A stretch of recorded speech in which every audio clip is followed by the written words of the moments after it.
সবুজ পাহাড়ের কোলে ছোট্ট এই ঝর্ণা এখানে বিভাজিত করেছে একটি গ্রামকে,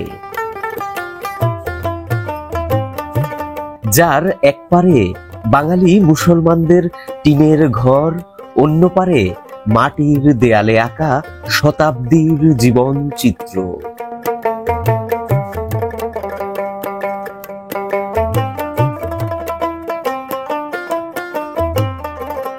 আমরা এসেছি শেরপুর জেলার নালিতাবাড়ী উপজেলার পোড়াগাঁও ইউনিয়নের সীমান্ত ঘেঁষা এক গ্রামে, সমসচূড়ার কোচপাড়া।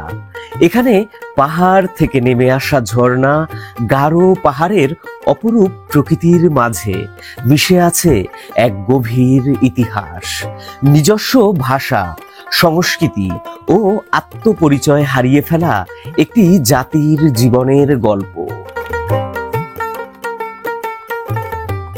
গারো পাহাড়ের পাদদেশ সিরিজের আজকের আমাদের এই পর্বের ভিডিওতে আমরা তুলে ধরতে চেষ্টা করব বর্ষাকালে পাহাড়ের বিস্ময়কর প্রকৃতি, বনভূমির ভেতর বেঁচে থাকা সংগ্রামী কোচ আদিবাসীদের দৈনন্দিন জীবন, তাদের হারিয়ে যাওয়া ইতিহাস, ঐতিহ্য ও সংস্কৃতি।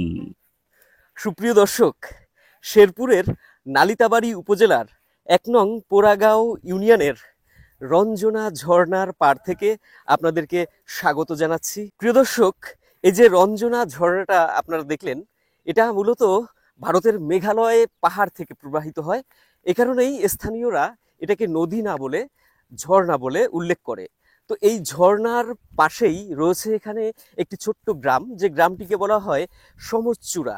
প্রিয় দর্শক, গারো পাহাড়ের পাদদেশ সিরিজের আজকের আমাদের এই পর্বের ভিডিওতে আমরা মূলত পাহাড়ের যে প্রকৃতি সেটা আপনাদের সামনে তুলে ধরার পাশাপাশি আপনাদের সামনে আজকে আমরা তুলে ধরার চেষ্টা করব এই পাহাড়ের ভেতরে কোচ আদিবাসীদের যে জীবন বৈচিত্র্য রয়েছে সেটা, আর তার পাশাপাশি তাদের সংস্কৃতি।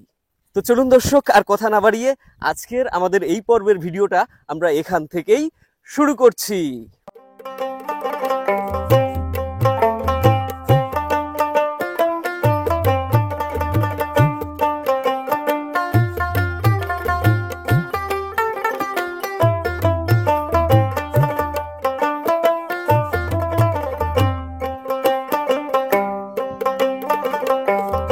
গারো পাহাড়ের পাদদেশে অবস্থিত কোচপাড়া, বর্ষায় যখন মেঘালয় পাহাড়ের পানি এসে ছুঁয়ে যায় রঞ্জনা ঝর্ণাকে, তখন এই গ্রামের প্রতিটি গাছ, বনভূমি, বাঁশঝাড় আর মাটির ঘরগুলো যেন নতুন ভাবে জেগে ওঠে।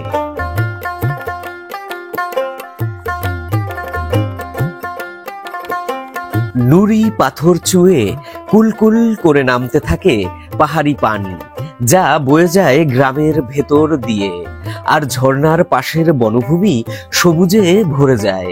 দূরে দেখা যায় উঁচু পাহাড়, মনে হয় জীবনকে উপভোগ করার এই তো সুবর্ণ সময় গারো পাহাড়কে দেখারও।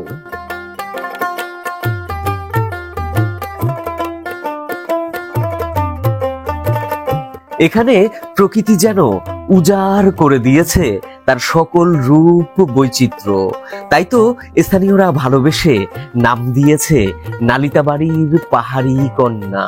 তো দর্শক, ভিডিও শুরুতে আপনাদেরকে আমি একটুখানি বলে নিতে চাই, আজকে আলী ভাই তো আমার সাথে রয়েছেই, তার পাশাপাশি মিজান ভাইকে ধরে নিয়ে এসছি। এই যে মিজান ভাই, আর তার পাশাপাশি আমাদের সাথে এই যে আরেক ভাই আছে। এই ভাই আসলে পোড়াগাঁওয়ে থাকে, উনি ডাক্তারি করেন, তার পাশাপাশি মাঝে মাঝে একটু ফাঁকে টাকে কন্টেন্ট ক্রিয়েশনটাও করতে পছন্দ করেন আর কি। এখন আমাদের সাথে যে আজকে অতিথিরা রয়েছে, সেই অতিথিরা এই যে পাহাড়ি বনভূমিটা আছে সেই বনভূমিটাকে একটু উপভোগ করতে চাইছে, যার কারণে কিন্তু তারা এই রোদের ভেতর দিয়েও দেখছি পাহাড়ের বনভূমির দিকে হাঁটার চেষ্টা করছে, গ্রামের দিকে না যে। বুঝতে পারছি না কি ব্যাপার। মিজান ভাই, ব্যাপার কি? আসলে পাহাড় আপনাদের কাছে কেমন লাগে আমি জানি না, আমার কাছে খুবই ভালো লাগে। খুবই ভালো লাগে না? এই নদী ঝর্ণাটা ছেড়ে আমি মনে হচ্ছে যে পাহাড়ের দৃশ্যটা একদম অন্যরকম লাগতেছে। ভালো লাগছে, হ্যাঁ? বারবার প্রাণ টানতেছে যে এদিকে যাই এদিকে যাই। মানে গ্রামের ভিতরে না গিয়ে পাহাড়ের ভিতরে যেতে চাইছেন আর কি। আচ্ছা আচ্ছা। এই যে দর্শক, আমাদের এই পাহাড়ের যে প্রকৃতি আপনারা দেখতে পাচ্ছেন, এখানকার যে বনভূমি, এই বনভূমিটাকে আমাদের স্থানীয়রা এখানে নামকরণ করেছেন নালিতাবাড়ির পাহাড়ি কন্যা। তো দর্শক, এই পাহাড়ি কন্যার মধ্যে থেকে দাঁড়িয়ে আমরা কিন্তু এখন একজন রাখালকে পেয়েছি এই অঞ্চলের, তার সাথে একটু কথা বলবো। ভাই ভালো আছেন? হ্যাঁ আলহামদুলিল্লাহ ভালো আছি। আপনি এখানে একা একাই এসেছেন গরু চড়াতে? হ্যাঁ একা একাই আসি সবসময়। আচ্ছা, এখানে আপনারা যে গরু চড়াতে আসেন, কোনো অসুবিধা আছে কি? না না অসুবিধা নেই। মানে কোনো তরফ থেকে, বাংলাদেশ কিংবা ভারতের থেকে? না কোনো সমস্যা কোনো নেই। সমস্যা নেই কোনো না? সমস্যা নেই। এখানে কি আপনার হাতি আসে? হ্যাঁ হ্যাঁ হাতি আসে। হাতি আসে, হ্যাঁ। হাতি আসে দেখি তো ওগুলি প্রায় জমি পড়ে রয়েছে, ওই পাশে গোপ আছে আর একটা। ও আচ্ছা, হাতি আসে বলে এখানে চাষাবাদ করে না? হ্যাঁ করে না, বা ক্ষেত খায় গেছে, তো ওই যে এটা ক্ষেত খায় গেছে। ও আচ্ছা আচ্ছা, খেতো খেয়ে যাচ্ছে। হ্যাঁ হ্যাঁ। তো এই যে সমসচূড়া, এখানে আমরা শুনলাম যে এখানে কোচপাড়া রয়েছে। হ্যাঁ কুচপাড়া, এটা কুচপাড়ায় বলে। এটা কি কোচপাড়াই বলে? হ্যাঁ তো এখানে কোচেদের পাশাপাশি কি আপনার বাঙালি মুসলমানও হ্যাঁ আছে? মুসলমান আছে। মুসলমানও আছে, হ্যাঁ, আছে। মানে বাঙালি মুসলমান আর কোচ দুইটা হ্যাঁ, একসাথে মিলায়। মিলায় ঝুলায় আছে, তাই তো? জি ও আচ্ছা আচ্ছা, ঠিক আছে ভাই, আপনি তাহলে গরু চড়ান, হ্যাঁ? আচ্ছা। আর ভালো থাকবেন। হ্যাঁ ভালো থাকুন। কোচপাড়ার দিকে যাচ্ছিলাম, যেতে যেতে এই পাহাড়ের মধ্যেই এক কোচ দিদিকে দেখতে পেলাম, তো ভাবলাম তার সাথে একটু কথা বলে যাই। তো দিদি কেমন আছেন? আছে আছে কোন রকম ভালো। কোনো রকম ভালো? হুম। এটা আবার তো একটু নতুন শব্দ দেখা যায়, কোনো রকম ভালো। দিদি এখানে গরিব মানুষের কি সবসময় ভালো থাকে, গরিব মানুষের তো মন রয় বেশি। গরিব মানুষের মন মন খারাপ থাকে সব সময়? না মন রয় থাকে বেশি। ও মন্দ থাকে, হুম। মন্দের ভালো থাকে, হ্যাঁ মন্দের ভালো থাকে, দিদি আর কি এভাবেই বলতে চাইছে। তো দিদি এখানে কি করতে এসেছেন, গরু চড়াতে? যে গুরু এগুলো আপনাদেরই? হুম আপনাদেরই? আসে আঙ্গুরে আহ, সবারই আসে কম বেশি 4টা 5টা। আচ্ছা আচ্ছা, তো এখানে কতগুলো কোচ পরিবার আছে দিদি? কুছ পরিবার কমে, তাও? 22 খানা না 23 খানা। 22-23টা কোচ পরিবার আছে, হুম হুম আর তার পাশাপাশি সব মুসলমানরা রয়েছে। হুম। তাই মিলে আমরা মিলেমিশে থাকতাছে, যে নিজের মায়ের পেটে এক মায়ের পেটে। ভাই বোন। হ্যাঁ প্রিয় দর্শক, আমরা কিন্তু সমসচূড়ার যে কোচপাড়া, তার যে প্রথম বাড়িটা পাহাড়ি বনভূমি থেকে বেরিয়ে, দেখুন এই যে প্রথম বাড়িতে আমরা এসছি। তো আসার পরেই এখানে আমি লক্ষ্য করলাম যে তারা কিন্তু এখানে তার কাটার বেড়া দিয়েছে। আসলে এখানে তারা যে কৃষিটা করে, সেই কৃষিটাকে সংরক্ষণের জন্য, বিশেষ করে হাতির কাছ থেকে সংরক্ষণের জন্য তাদের এই বেড়াটা দেওয়া প্রয়োজন হয়, এবং বাড়ি ঘরগুলোকে তাদেরকে ঘুরে রাখতে হয়, না হলে কিন্তু হাতি এসে এই ফসলগুলোকে নষ্ট করে। তো এখানে বেগুন চাষ করা হয়েছে। চলুন, গ্রামের প্রথম বাড়িটা আসলে এখানে আমরা দেখছি যে টিনের। এই যে প্রথম বাড়িটা কোচপাড়ার ভেতরে, এই বাড়িটা দেখতে দেখতে আমরা চলে যাচ্ছিলাম, কিন্তু এই যে মাচাটা, প্রিয় দর্শক, এই মাচাটা দেখে এখানে দাঁড়াতে বাধ্য হলাম, কারণ এখানে দেখলাম পানি রাখা রয়েছে। যে মিজান ভাই কিন্তু গড়গড় গড়গড় করে খালি পানি খেয়েই যাচ্ছে, আর উপরে একটা পাখা রয়েছে, বাতাস মানে হচ্ছে, এই বাতাসটা খুবই ঠান্ডা। আর পাহাড়ের ভেতর থেকে যে বাতাসটা আসছে, এই দুইটা মিলে মানে এমন একটা আবহ তৈরি করছে, যেটা সত্যি এখানে মানে একটা শান্তির পরিবেশ তৈরি করেছে। যার জন্য একটু বসলাম, পানি খেলাম, একটু জিরিয়ে নিলাম, মানে পাহাড়ের ভেতর থেকে আসার পর বেশ ক্লান্ত হয়ে পড়েছিলাম।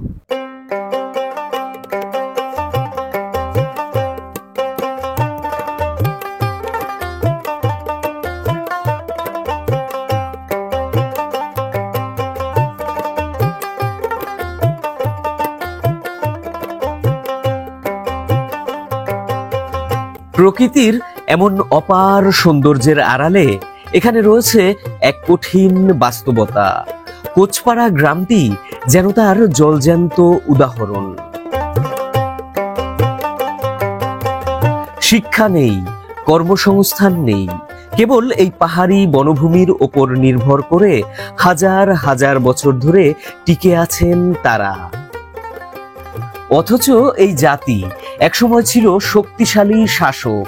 বিশ্বেশ্বর, নরনারায়ণ, চিলারয় প্রমুখ কোচ রাজারা শাসন করেছে আসাম, মেঘালয়, বাংলাদেশের বৃহত্তর ময়মনসিংহ অঞ্চল।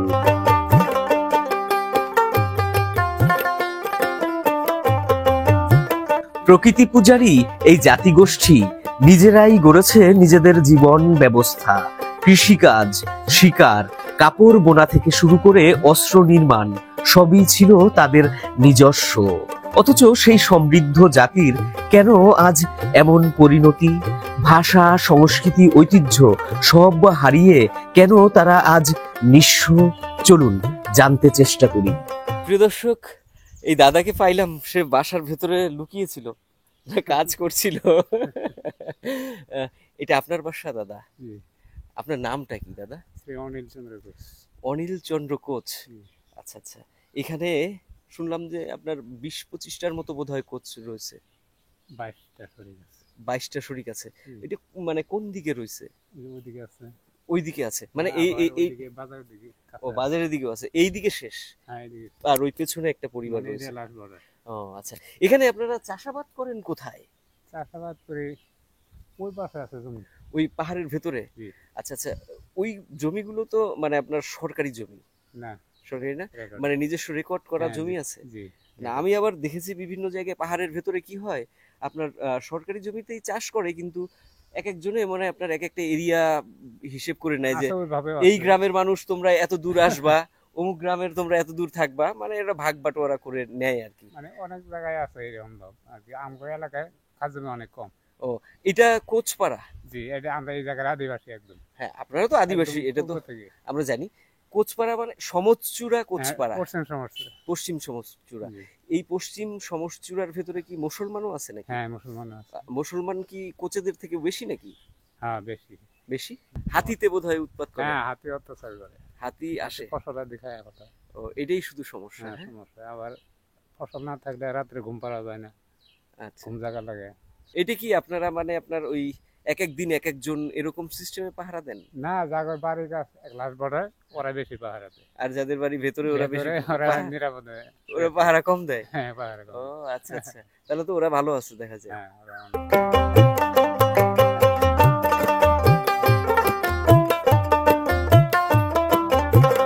জাতিগতভাবে মঙ্গলয়েড জাতিগোষ্ঠীর অন্তর্গত কোচ রাজাদের রাজত্ব 1500 শতকের দিকে খুবই বীরত্বপূর্ণ ছিল।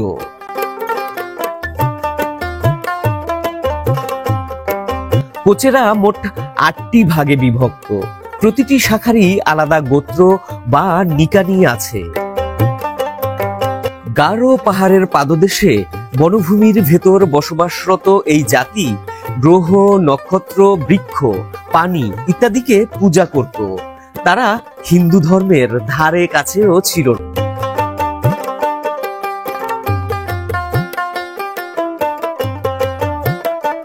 নরনারায়ণের শাসন আমলে কোচেরা মূলত হিন্দু ধর্মে দীক্ষিত হয়। তবে তাদের আদি সংস্কৃতির চর্চা বন্ধ হয়নি তখনও। কিন্তু হিন্দু ধর্মে ব্রাহ্মণ্যবাদের প্রভাব পড়ে এবং 4 বর্ণের ক্ষত্রিয় বর্ণের সাথে নিজেদের ভাবতে থাকে কোচেরা। এভাবে তারা তাদের মূল থেকে সরে যেতে থাকে। প্রিয় দর্শক, আপনাদেরকে একটা কথা আমি বলতে চাইছি। অনেক দর্শক বন্ধু আমার এই ভিডিওগুলো দেখে মন্তব্য করেছেন মূলত কোচেদের সম্পর্কে। তো তারা বলেন যে কোচেদের অনেক শাখা প্রশাখা রয়েছে, সেই বিষয়গুলো তারা বিস্তারিত আলোচনা করতে আমাকে বলেন আর কি। কিন্তু আমি লক্ষ্য করে দেখেছি বাংলাদেশের ভেতরে যারা মূলত কোচ রয়েছে তারা কিন্তু একটাই স্বজাতি তাদের। এখানে কিন্তু ওই বৈচিত্র্যটা খুব কম। একটা শুধুমাত্র বৈচিত্র্য আছে, সেটা হলো মারগান কোচ, যারা মূলত বানাই হিসেবে পরিচিত, কিন্তু তারা নিজেদের পরিচয়টা মারগান কোচ হিসেবে দেয়।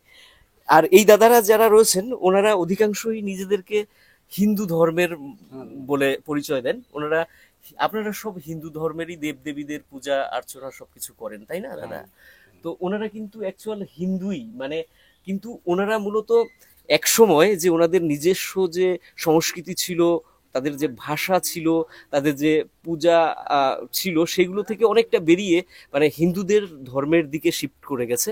তো যার কারণে কিন্তু তাদের যে জীবনের যে বৈচিত্র্য, মানে কোচেদের যে বৈচিত্র্য, সেটা কিন্তু অনেকখানি এখানে কিন্তু পাল্টে যাচ্ছে, তাই না দাদা? মানে আপনাদের ভেতরে আগের যে রীতিনীতিগুলো ছিল সেগুলো এখন অনেক কমে গেছে। অনেক কমে গেছে। পোশাক আশাকের ভেতরে যে বৈচিত্র্যটা ছিল, কোচেদের যে আলাদা একটা পোশাক ছিল, ওটা উঠেই গেছে। ওটা উঠেই গেছে।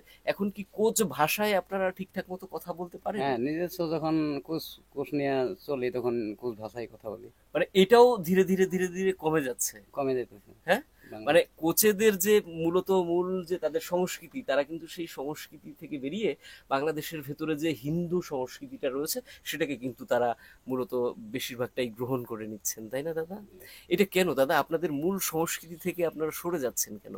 এখন এই যে মনে করেন ডিজিটাল বাংলাদেশ, ওই হিসাবে মানে মুসলিম মুসলিম ভাই হিন্দু হিন্দু মুসলিম ভাই ভাই চলে এই অভ্যাসে মানে পাল্টে যাচ্ছে, মানে আঞ্চলিক ভাষা, নিজের আঞ্চলিক ভাষাটা হারাই ফেলাইতেছে এই অবস্থা। মানে এই বিভিন্ন ধরেন হিন্দুরা এখানে যারা রয়েছে তাদের যে সংস্কৃতিটা রয়েছে সেইটা আপনাদের উপরে প্রভাব তৈরি করছে। আবার এখানে যে মুসলমানরা রয়েছে, যেহেতু এই গ্রামটা মুসলমান এবং কোচেদের একদম যৌথ বলা যেতে পারে, একসাথে থাকে, তো তাদের যে সংস্কৃতির প্রভাব সেইটা আপনাদের উপরে পড়তেছে। এই সব কিছু মিলে গিয়ে মূলত আপনাদের যে মূলটা, শিকড়টা, ওইটা আস্তে আস্তে হারাই যাইতেছে, তাই তো? আচ্ছা দাদা, আপনার নামটা কি দাদা? আমার নাম নারায়ণ কোচ। নারায়ণ কোচ, হ্যাঁ, আচ্ছা আচ্ছা দাদা, ভালো থাকবেন, হ্যাঁ।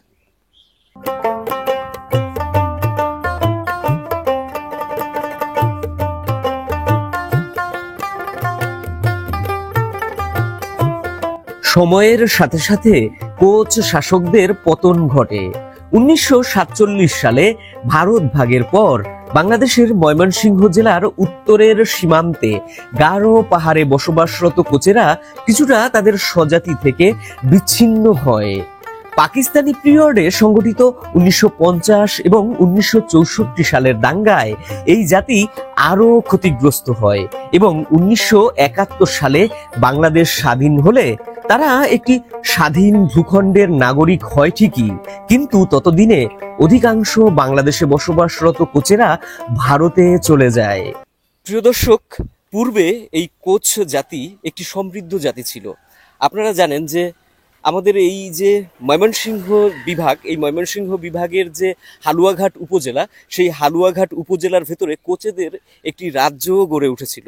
কিন্তু সময়ের সাথে সাথে সেই রাজ্য বিচ্ছিন্ন হয়ে যায় এবং এই উপমহাদেশ থেকে, মানে বিশেষ করে ভারতীয় উপমহাদেশ যখন ভাগ হয়, তখনও কিন্তু কোচেরা এখান থেকে বিচ্ছিন্ন হয়ে অনেক কোচ ভারতের মেঘালয় রাজ্যে প্রবেশ করে, আসামে চলে যায় এবং ওই দিকেই তারা কিন্তু আস্তে আস্তে জীবনযাপন শুরু করে। কিন্তু বাংলাদেশের সেই জন্য মানে আপনার এখানকার যে কোচ যে কমিউনিটিটা ছিল সেটা কিন্তু অনেক কমে যায়। ফলত তারা অনেক সংখ্যায় কমে যাওয়ার কারণে তাদের একটা সংকট তৈরি হয়েছে। তারা মূলত এই ভূখণ্ডে তাদের যে মানে কোচেরা হিন্দু ঠিক আছে, কিন্তু তাদেরও একটা নিজস্ব আলাদা বৈচিত্র্য ছিল, ধর্ম ছিল, কিন্তু তারা শিফটিং করে গেল তাদের কমিউনিটিটাকে আরো বাড়ানোর জন্য হিন্দুদের সাথে মিশে, এবং হিন্দুদের যে সংস্কৃতিটা সেটা গ্রহণ করার কারণেই তাদের কিন্তু সেই যে তাদের যে মূল সংস্কৃতি সেটা অনেকটাই এখন ম্রিয়মাণ হয়ে গেছে। এই এক দাদা, কোচ দাদা, কেমন আছেন দাদা?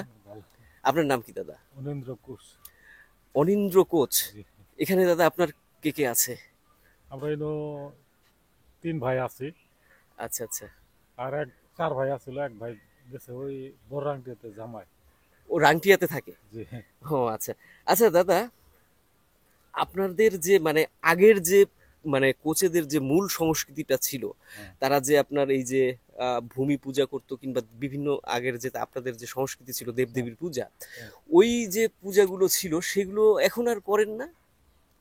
না, এখন ওই আগের যে এই সংস্কৃতি মানে চলমান আছিল, মানে ওগুলি মানে কইরা মানে ত্যাগ কইরা এই যে হিন্দু সম্প্রদায়ে মানে যখন আমরা জড়িত হইলাম, মানে আমরা তো দেখি নাই, বাপ দাদার বলে আর কি, আগে তো হিন্দু সম্প্রদায় করে নাই আগের এই কোচ সমাজ।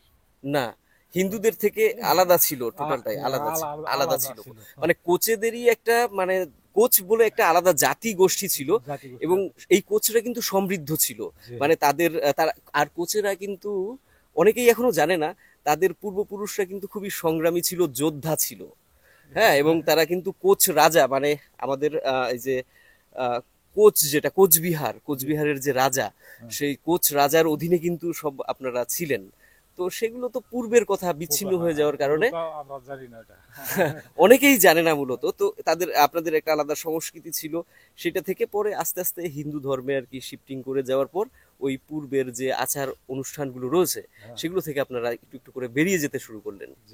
আচ্ছা দাদা, তারপর আরেকটা বিষয় আমি আপনার সাথে একটু আলাপ করতে চাই। আমি জানি যে কোচেরা কিন্তু এই বাংলাদেশের যে ৭১-এর মুক্তিযুদ্ধ হয়েছে সেই মুক্তিযুদ্ধের ক্ষেত্রেও অনেকে অবদান রাখছে, মানে হ্যাঁ, অনেকেই অবদান রাখছে। মুক্তিযুদ্ধ করছে, করছে এবং শহীদ হয়েছে। শহীদও হয়েছে। তো সেই হিসেবে তো এই দেশটার প্রতি আপনাদেরও একটা অধিকার আছে, জি, হ্যাঁ?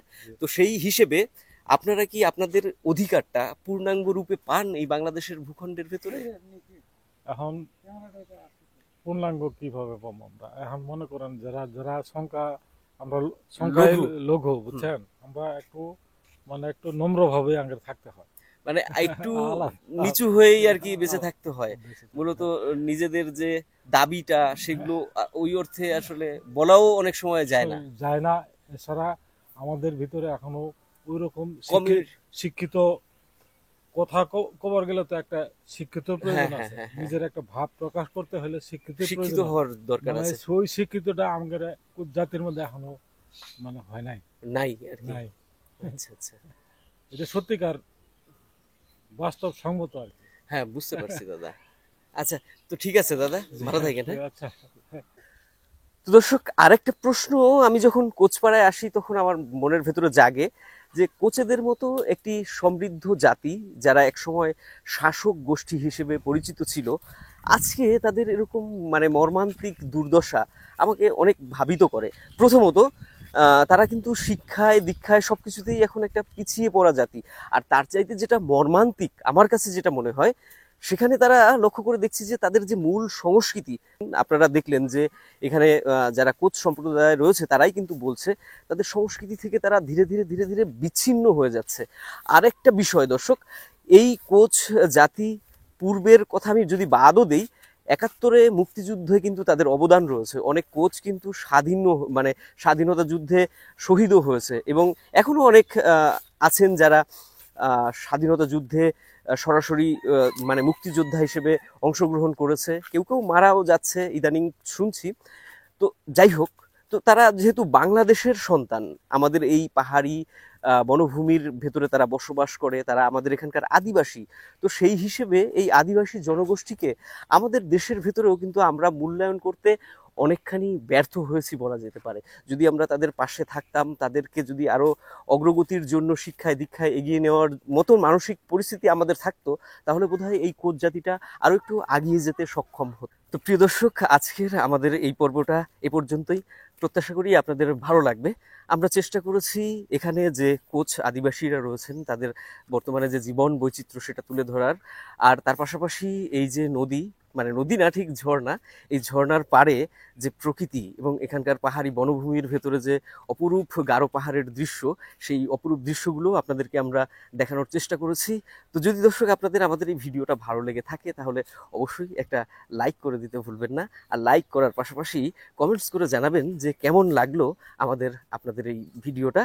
আর এখনো যারা সাবস্ক্রাইব করেননি তাদেরকে বলবো, আপনারা জানেন যে আমরা গারো পাহাড়ের পাদদেশ সিরিজ নিয়ে কিন্তু ধারাবাহিকভাবে কাজ করছি।